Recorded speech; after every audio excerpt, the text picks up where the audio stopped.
Hello. So मागच्या लेक्चरमध्ये काही गोष्टी कव्हर केल्या होत्या, त्या तिथून नंतर थोड्या दिवसांसाठी लेक्चर थांबले होते, अपलोड नाहीत केले. तर हे असेल 9वं किंवा 10वं लेक्चर असणार आहे. आणि इथे क्लिअर करून ठेवतो की ॲक्च्युली लर्नर आणि को लर्नर असं आपलं रिलेशन असणार आहे.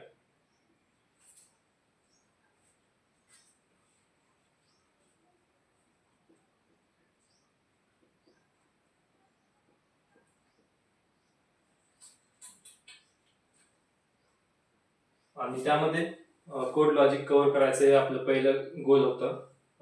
आणि दुसरं गोल त्याच्या वरती बेस्ड जे आपण कव्हर केले कन्सेप्ट किंवा नॉलेज असेल त्यावरती बेस्ड एक प्रोजेक्ट असणार आहे. त्यामध्ये हार्डवेअर पार्ट पण इन्क्लूड असणार आहे.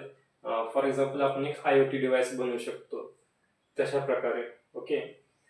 सो रेफरन्स आपण घेणार आहोत अभ्यासासाठी, त्या कोडच्या लॉजिक अंडरस्टँडिंगसाठी, कन्सेप्ट क्लॅरिटीसाठी.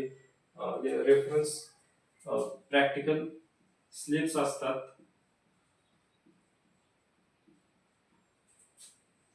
TUI BBA च्या.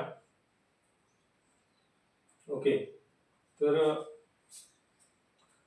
त्या स्लिपमध्ये प्रत्येक क्वेश्चन एक कन्सेप्ट घेऊन येतो आणि सगळ्या स्लिप्स मधले सगळे क्वेश्चन जर सॉल्व्ह केले तर त्यातून आपले most of the concept clear होऊन जातील. Okay.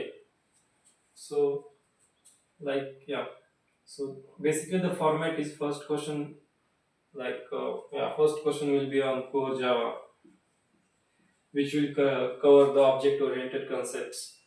Then second will be on MongoDB, which will cover the NoSQL database part. Then we can go to other languages as per our requirement. Fine. Yeah, this was all. Thank you.